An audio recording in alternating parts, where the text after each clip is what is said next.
Well, good morning. This is Hero again. What we have this morning here is a crepe myrtle. We're in the middle of May, and this has been trimmed back, 2-3 times already this year. Of course, crepe myrtle, those of you that are not familiar, it is a deciduous flowering tree. Okay, well, looks like it's in need of pruning again. Basically, it just needs constant pruning. Well, if you don't fertilize adequately, then you don't have all this pruning to do. Well, each time that you prune a tree, it gets better. And so the more you feed, the faster it grows. So the more you prune, the better it gets there faster. Okay, if that makes sense to you. Well, but when you got as many plants as I do, you're always behind.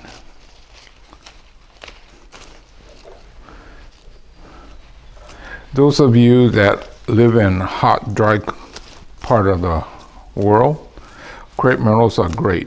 If you have a little bit too much humidity, there's a tendency for it to get mildew. But I know they have new varieties that will not get the mildew like the older one. Most of this is the older variety because, well, you could tell that this one is old, probably more than 30 years old. I don't know exactly how old it was. But, well, I should, but I don't remember. Actually, a lot of the stuff I'm beginning to forget. When did I get this? Where did I get this? Well, at least I haven't got to the point where, what am I doing yet? I'm pretty sure you'll get to that point soon. So this is well developed. You could almost call it a finish, but to get that finish, I got to be on top of this like every 2 weeks. So I call it great material, and whoever buys it, they could spend the time.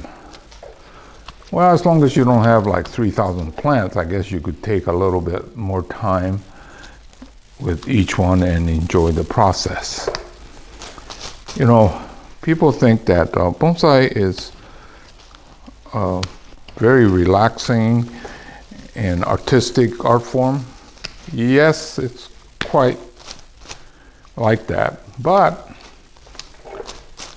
when you have as many as I do, it's all about the speed.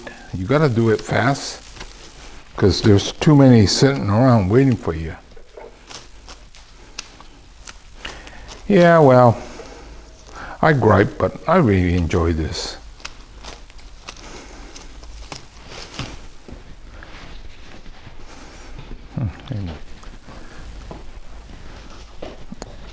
Oh, one year, I think one of my kids got me this t-shirt that says Monku, Monku, Monku.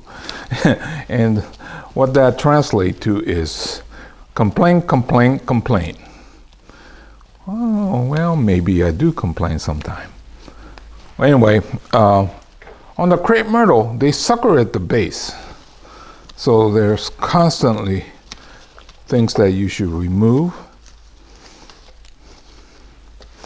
You can see that this has a tremendous base, right? I think this was a big tree at one point, and I cut the top off. Well, what happened was early in my career here, when I was still landscaping and we had built the house, I planted a lot of trees. And I decided maybe I don't really want it there. So I've been taking them out. Well, they make great big materials.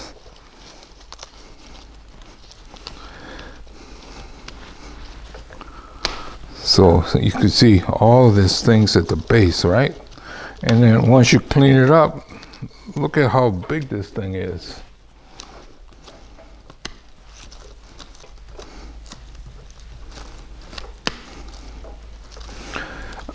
As a rule, I generally do not put things in the ground to fatten the material. I have dug things out of the ground because I no longer want it there, but it was not intent to fatten. I find that it's better to grow in nursery cans. One, it's easier to prune because you're not on your hands and knees trying to shape. Plus the fact that if you put a young plant in the ground, the roots spread so fast that it's hard to get a container that's affordable in the future. But like I said, this one was a landscape, change my mind kind of plant. Okay, I think I'm trying to figure out where the front is this thing here. I got the feeling this side is your front. Well, now that I pruned it, I forgot, but I was noticing that one side was a little bit heavier in growth. Well, I guess it's too late now. I'll just put it back with this side visible to the guests.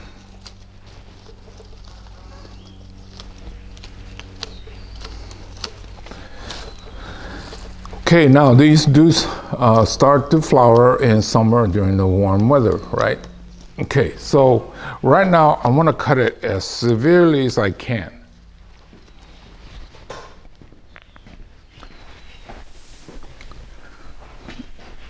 Okay, these bloom in the summer, and usually the bloom are on the tip. So what happens with a lot of the the flowering things, they flower on the tip. Well, I could prune heavy now, but as we start to get into the blooming season, I should back off, because if I kept cutting off the ends like this to maintain shape, then I'm cutting off the bloom. So crepe myrtle's one, and then pomegranate and things like that. A lot of your fruiting things, well, fruiting or flowering first and then fruiting, you have to be very careful of when to prune heavy and when to back off. But this should come right back, and hopefully it'll bloom. So let's see.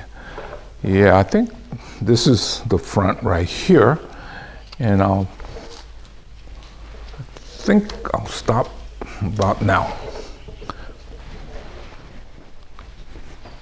Okay, you can see that it has a great root flare and a base. Goes up, taper, and movement.